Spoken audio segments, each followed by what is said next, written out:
पहले आप सभी को मेरा प्यार भरा राधे राधे। मैं तुलसी देवी आप सभी का स्वागत करती हूँ अपनी देवभूमि हिमाचल डिस्ट्रिक्ट बिलासपुर के एक छोटे से गांव से। आज के ब्लॉग की शुरुआत दिन के 1 बजे से हो रही है और मैं होगी हूँ तैयार। तो मुझे 2-3 जगह पर जाना है और 2-3 जगह के काम निपटाने हैं। तो सुबह से कोई भी ब्लॉग शूट नहीं कर रखा है और अब फिर लग गए एक दिन छूटने ब्लॉग के लिए। तो चलो शॉर्ट वीडियो कुछ ना कुछ मैं डाल ही देती हूँ। पहले मैं आपको अपना सूट दिखाती हूँ। बड़ा पुराना सूट है हमारा, पता नहीं कितने 2-3 साल हो गए होंगे शायद इसको सिले हुए को। तो कहीं जाना ही नहीं है तो कहाँ पहनने, फिर कहाँ लगना पता है पहनने के लिए। नीचे रखती हूँ यहाँ पे, यहाँ से दिखेगा पूरा। दिख रहा है। अकेले को ना ब्लॉग शूट करना थोड़ा मुश्किल जैसा हो जाता है। तो ये इसका दुपट्टा है और ये मेरे और मेरी सहेली के पास है, दोनों एक जैसे सूट है। इसके साथ शायद फोटो होंगे कि नहीं होंगे, पर वीडियो कुछ है किधे गाधे में, जैसे कुछ फंक्शन वगैरह हो ना तो पहनती है हम दोनों जने ऐसे। और एक ही जगह पे ले रखे हमने बिलासपुर में। तो बताना कैसा है सूट, है ना। तो अभी मुझे ना पशुओं को पानी पिला लेती हूँ चलते चलते, क्योंकि फिर मुझे पता नहीं कितना टाइम लग जाना ना वापस आते आते। तो मैं पहले पशुओं को पानी पिला लेती हूँ। गाय ने, वृंदा ने नहीं पिया है, बाकी भैंस ने तो पी लिया है। वृंदा को छोड़ना पड़ेगा मुझे बाहर और भैंस के पास रखनी है मुझे बाल्टी, क्योंकि उन्होंने ना सुबह 9-10 बजे के आसपास पी लिया है वैसे पानी। तो चलो मैं वृंदा को पिला लेती हूँ और बाकी बच्चे को मैंने पिला दिया है। 11:30 बजे भी आई थी मैं गौशाला में। तो अब जैसे ना कहीं जाना, अगर मैं घर में रहती तब थी मुझे इतनी टेंशन। वृंदा ने पानी पीना क्योंकि ये खड़ी है और भैंस से बैठी हुई है, इन्होंने पी लिया है। ऐसे तो पेट भर के, पर मेरा फर्ज बनता है कि मैं चलते चलते ना अपनी तसल्ली कर लूँ। थोड़े से गोबर के पिंटे भी थे उठाने को, वो भी उठाने पड़े। आप नहीं करते हो कि चलते चलते काम भी, हमें तो पशुओं का काम करना ही पड़ता है। ये तो हमें आदत है, तैयार होने के बाद गौशाला में आना ही आना चाहिए, थोड़ा बहुत जैसा भी काम हो। और देखो वृंदा को प्यास लगी हुई थी, मुझे पता था कि वृंदा ने पानी नहीं पी रखा। भैंस ने पी लिया, वो बैठी हुई, उन्होंने नहीं उठना, उन्होंने पेट भर के पी लिया है। पर ये चक्कर नहीं, चक्कर ये कि पशु नहीं रहना चाहिए भूखा और प्यासा।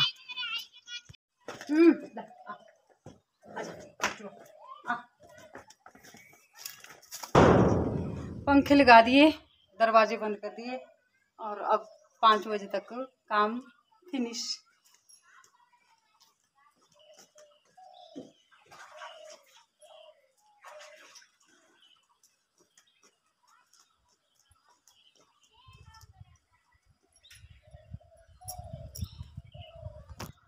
तो ये रहा हमारा छोटा सा बैग और इसमें छोटी छोटी हमारी ज़रूरतमंद चीज़ें आ जाती है। फ़ोन भी आ जाता है और थोड़ा बहुत कुछ और डालना वो भी आ जाता है।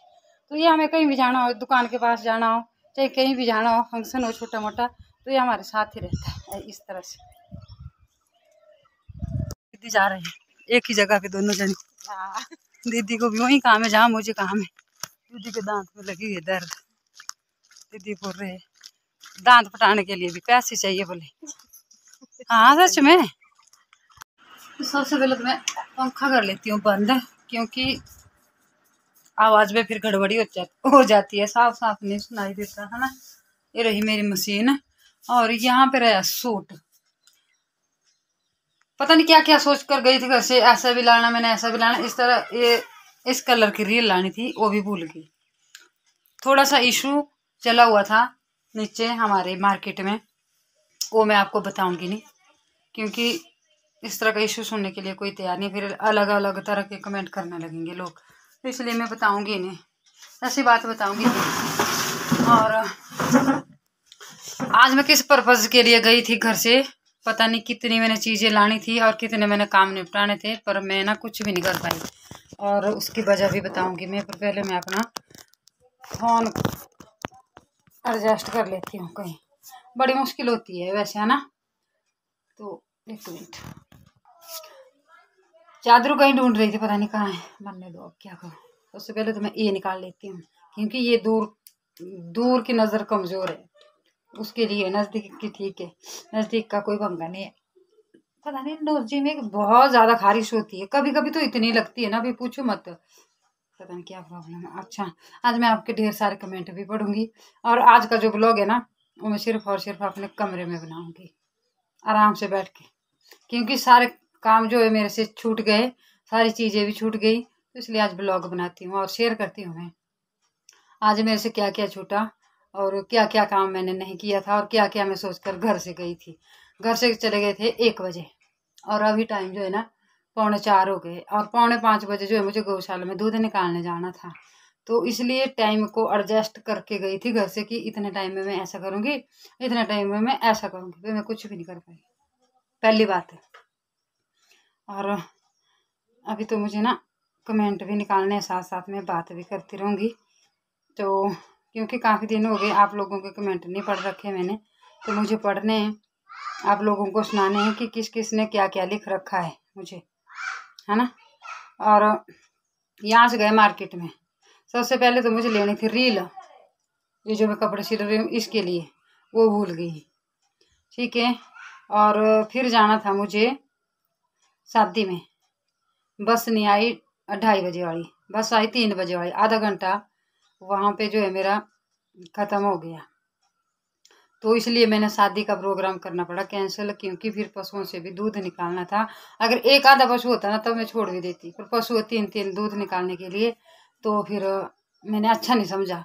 अब जाना भी था थोड़ा दूर, बस में जाना था, फिर बस में ही वापस भी आना था। अगर अपनी गाड़ी होती ना तब ऐसा होता है कि गए और वहाँ पे शगन कार्ड वगैरह कुछ ऐसा दिया और आपने झट से जो है ना फिर आ गए घर को। पर ऐसा था नहीं, बस में जाना था और बस में वापस भी आना था, इसलिए मैं नहीं गई, मैंने छोड़ दिया, ठीक है। और 2 रीज़न बता दिए मैंने आप लोगों के पास। तो और मेन काम तो हो ही गया, जो मेन काम था। ऐसे मेन काम तो सभी थे, पर जो था ना वो हो गया, तो वो भी मैं बताने वाली हूँ आप लोगों के साथ। आज शेयर करूँगी बहुत सारी बातें, पर मैसेज ही नहीं निकल रहे हैं, शॉर्ट वीडियो निकल रही है, पता नहीं कहाँ कहाँ से निकल रही। डाल लेती हूँ पहले। तो सबसे पहले तो आप मेन जो मेरा काम था उसको देखो, क्योंकि मैं काफ़ी दिनों से सोच रही थी और काफ़ी लोग पूछ भी रहे थे और काफ़ी लोग जैसे फ़ोन स्पेशल तो नहीं कर रहे थे, फ़ोन पर ऐसे होता है ना बहाने बहाने कि पूछ भी लेते इनको कि इनके यूट्यूब की कितनी पेमेंट आती है, क्या है, पैसे मिलते भी है कि नहीं मिलते, अगर मिलते हैं तो कितने मिलते हैं, वगैरह वगैरह। बहुत सारे सवाल है लोगों के मन में। कुछ लोग ऐसे हैं ना वो पूछ भी नहीं पाते, पर सोचते हैं कि इसको पैसे भी मिलते होंगे, इतनी वीडियो बनाती है भाई, ब्लॉग बनाती है ना। तो चलो मैं आज आपको बताती हूँ, अपने थोड़े से पैसे निकाल कर लाई हूँ मैं यूट्यूब के, तो वो बताऊंगी मैं आप लोगों को। ऐसे बताता कोई नहीं है, पर चलो मैं बता देती हूँ, अभी कागज़ में ही है।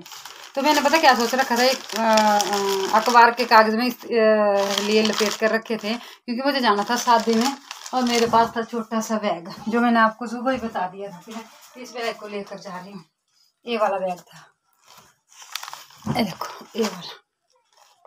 तो इसमें मैंने पहले से ही अखबार में लपेट लिया कि ताकि मेरे से न छूटे, और किसी के पास अगर इमरजेंसी के लिए बैग भी पकड़ाना पड़े ना तो पैसे न दिखे, क्योंकि पैसे से सभी का दिमाग ना ख़राब हो जाता है, इसलिए मैंने ऐसा जुगाड़ करके रखा था। हाँ, तो ये देखो, ये है मेरे यूट्यूब की कमाई। नहीं मैं बोलूँगी, पर थोड़े बहुत जितने भी थे उतने, जितनी मुझे ज़रूरत थी उतने मैं ले आई हूँ। और पहली बार निकाले मैंने, ऐसे मैं निकालती नहीं थी यूट्यूब के पैसे, ये मैंने पहली बार निकाले हैं पैसे। और आपने जज करना कितने हो सकते हैं, 100 के भी हैं, 200 के भी हैं और पीछे 500 के भी हैं, ठीक है। ये मुझे बताना, ये क्लियर करना था आपको कि हमें कितने पैसे मिलते हैं। इतना तो नहीं बता सकते, कोई बताता ही नहीं है यूट्यूब पे, तो मैं कैसे बताऊँगी फिर। पर ऐसा मैं बता देती हूँ जिनको पता नहीं, ऐसे तो जो यूट्यूब पे काम करते हैं ना उनको सभी को पता है कि $100 पे जो है हमारी पेमेंट बनती है। उस $100 को चाहे हम 1 दिन में बनाए, चाहे आधे दिन में बनाए, चाहे 1 महीने में बनाए, चाहे 6 महीने में बनाए, चाहे सालों साल लग जाए, तो $100 पे जो है ब्लॉग बनाने वाले की पेमेंट बनती है। मुझे इतना सा पता है, पर कुछ लोग बोलते हैं ना फेसबुक से भी पैसा मिलता है, पर मुझे नहीं पता कि उसका प्रोसेस क्या है, ठीक है। तो ये मेरे यूट्यूब का था थोड़ा सा जो मैंने आप लोगों को बता दिया है कि, और मैंने लाया भी पहली बार है, मुझे ना 3 साल हो गए, चौथा लगेगा, तो पहली बार लाई मैं पैसे, क्योंकि मुझे ज़रूरत थी। और अब मैं मैसेज भी पढ़ ही लेती हूँ आप लोगों के, क्योंकि काफ़ी मैसेज है लोगों के पशुओं के ऊपर। तो नीचे से शुरू करती हूँ। सबसे पहला मैसेज है रेनू का। दीदी जी कितने टाइम पशुओं को घास डालते हैं।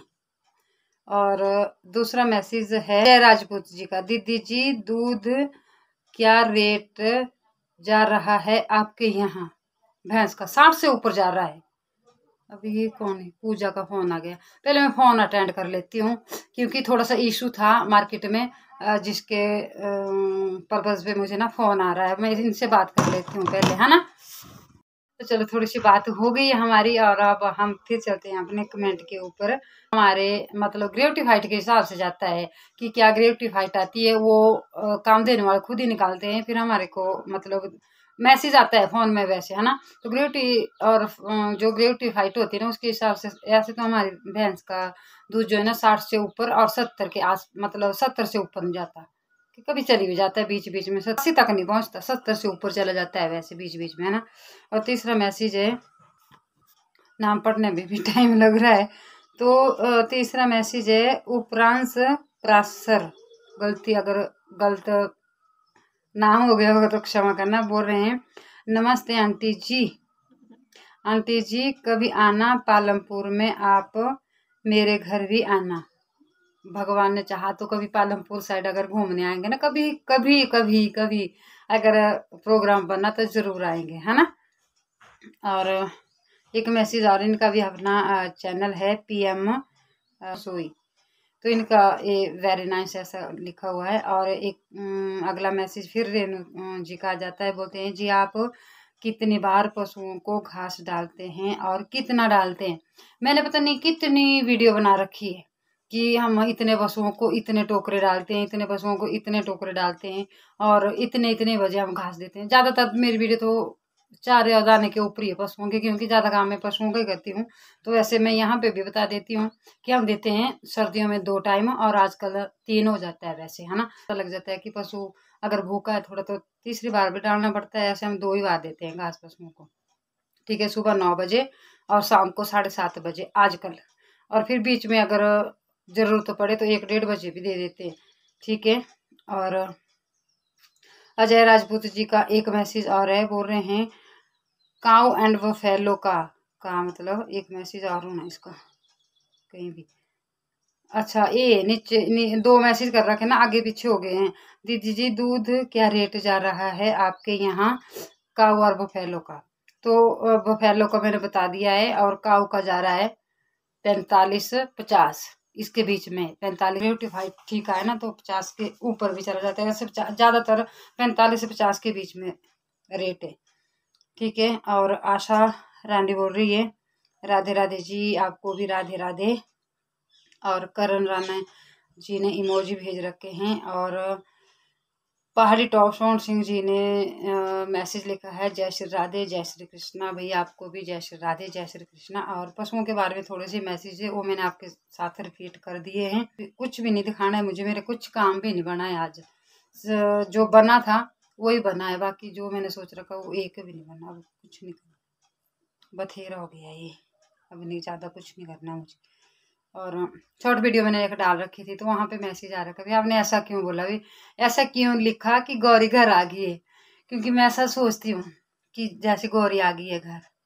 गौरी के बिना ना गौशाला सुनी, आंगन सुना, मैं भी सुनी, सुनापन छा गया गौरी के बिना। सच में गौरी गौरी थी, पर चलो जिनके घर में भी गई ना उनको हौसला होना चाहिए और कुछ नहीं, इसलिए मैंने लिख दिया क्योंकि मेरे मन में आया कि गौरी घर आ गई है। तो आज के इस ब्लॉग को यहीं पे रखते हैं, मिलते हैं आपसे एक नए ब्लॉग में। तब तक के लिए अपना खूब सारा ध्यान रखिए, स्वस्थ रहिए, मस्त रहिए, अपने अपने कामों में व्यस्त रहिए। इसी के साथ जय श्री राधे जय श्री कृष्णा, जय देवभूमि हिमाचल।